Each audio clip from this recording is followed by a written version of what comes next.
गुरु congratulations third win होइन अलिकति जस्तो फर्स्ट इनिङ हेर्छ भने एउटा कठिन टाइम पनि थिएन आज चाहिँ के कारण मुख्य कारण जस्तो लाग्छ जसले चाहिँ जित्छ होइन यस्तो छ किनभने हाम्रो बलिङ एट्याक चाहिँ निकै राम्रो छ होइन अनि विकेट अहिले जुन किसिमले खेलिराखेको छ नि आज डे म्याच पनि थियो डे म्याचमा निश्चित रूपले स्पिनरलाई खेल्न गाह्रो हुन्छ जस्तो लागेको थियो त्यही हुनाले हामीले बलिङ एट्याकलाई अलिकति मजबुत पनि बनाएका थियौँ र अर्को कुरो के पनि थियो भन्दाखेरि यो विकेटमा हामीले फर्स्ट म्याच खेलेका थियौँ यो विकेटको विषयमा केही जानकार पनि थियौँ हामी होइन मलाई लागिरहेको थियो कि सेकेन्ड इनिङमा चाहिँ नि गाह्रै हुन्छ एउटा लगभग 140सम्मको टोटल बनायो भने कुनै पनि टिमलाई चेज गर्न गाह्रो हुन्छ जस्तो लाग्यो 140 त बनेन तर एक टाइम चाहिँ 170सम्म पनि पुग्ने चान्स थियो कोल्याप्स भयो लास्ट 7 विकेट त्यसलाई लिएर चाहिँ अब टुर्नामेन्टको एकदम महत्त्वपूर्ण एन्ड आउँदैछ त्यो कोल्याप्सलाई लिएर चाहिँ के भन्नुहुन्छ त्यो नहुनुपर्ने कोल्याप्स थियो त्यो होइन अब त्यसमा पनि हामीले निश्चित रूपमा काम गर्नुपर्छ भविष्यमा किनभने एकचोटि लागिरहेको थियो कि हामीलाई जब सिम्सन थियो होइन मिलियन पनि विकेटमा थियो लगभग 4 देखि 5 विकेट त हाम्रो 2-3 ओभरमै गयो होइन लगभग हामी 180सम्म पुग्ने आँकडा सोचिरहेको थियौँ तर टिमलाई यति कठिन भयो कि 140 पुर्याउन पनि धौधौ भयो होइन तर पनि बोर्डमा 140 कटेपछि हामी मानसिक रूपमा के सोचिरहेको थियौँ भने हामी सक्छौँ यो टोटललाई डिपेन्ड गर्छ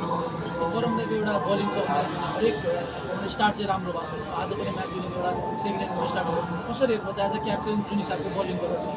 होइन कारण निश्चित रूपमा हाम्रो एउटा की प्लेयर हो होइन एउटा अनुभवी प्लेयर पनि हो उसबाट जहिले जहिले जे चिज चाहिए हुन्छ हामीलाई चाहे बलिङमा होस् लास्ट म्याचमा ब्याटिङमा दियो होइन उसले हमेसा दिइ नै रहेको छ एउटा एज अ लिडर उसले चाहिँ नि टिमलाई राम्रो लिड पनि गरिरहेको छ समग्र रूपमा भन्नुपर्दाखेरि टिमको बलिङ र अझ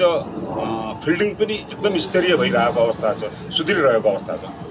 यो जितले चाहिँ अब आगामी दिनको यात्रा कतिको सहज भयो जस्तो लाग्छ कतिको प्रेसर अलिक कम भएको छ यस्तो हुन्छ अब आज तेस्रो विन गर्यो भन्दैमा हामी चाहिँ नि ढुक्क बस्नु पनि हुँदैन होइन टुर्नामेन्ट अहिले लिग राउन्डको अझ पनि हामीसँग म्याचेस बाँकी छ त्यो जतिवटा म्याच बाँकी छ त्यसलाई प्रत्येक म्याचलाई एउटा फाइनलको रूपमा हामी खेल्छौँ होइन त्यो दुइटै म्याच जितेर सकेसम्म अङ्क तालिकामा पहिलो हुने कोसिस गर्छौँ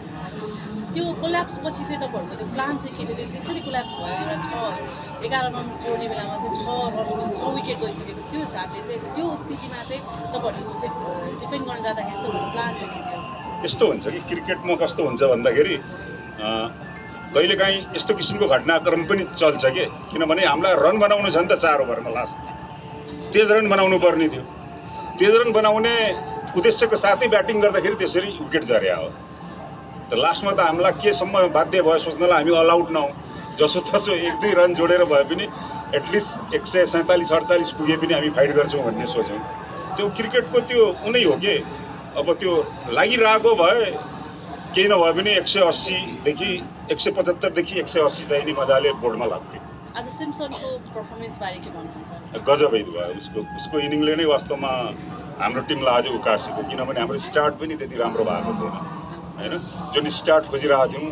त्यो राम्रो भएन सुरुवात राम्रो भए पनि अनलक्कीली आकाश त्रिपाठी रन आउट भएपछि हामी केही बेर भनौँ न अब स्पेसली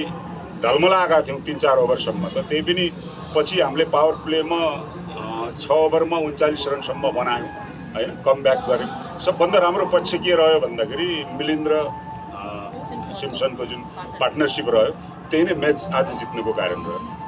हाम्रै पिचमा हाम्रै ब्याट्सम्यानले सङ्घर्ष गरिरहेको छ नेपाली खेलाडीले रन बनिरहेको छ त आइ पनि रहेको छ कसैबाट तर स्ट्रगल हाम्रै भइरहेको छ होइन त्यो भन्न पनि मिल्दैन नेपाली ब्याटरहरूले धेरै म्याचेस योभन्दा अगाडिको म्याचेसहरूमा धेरै म्यान अफ द म्याच ल्याएछन् रन बनाइरहेको छन् होइन तर यस्तो हुन्छ कि अब जति प्रतियोगिता पछि सरे नि त्यो यो विकेटले मलाई लाग्छ त्यति नै अलिकति मुस्किल चाहिँ नि बनाउँछ सबै टिमलाई होइन जस्तो विकेट हुन्छ त्यही किसिमले हामी खेल्न पर्ने चाहिँ नि हुन्छ त्यही किसिमले प्लान गर्नुपर्ने हुन्छ त्यही किसिमले बलिङ ब्याटिङ त्यो किसिमले प्लान गरेर खेल्नुपर्ने हुन्छ कि अब आउने दिनहरूमा यो पिच चाहिँ नि मलाई लाग्छ अलिकति मुस्किल चाहिँ नि हुन्छ थ्याङ्क यू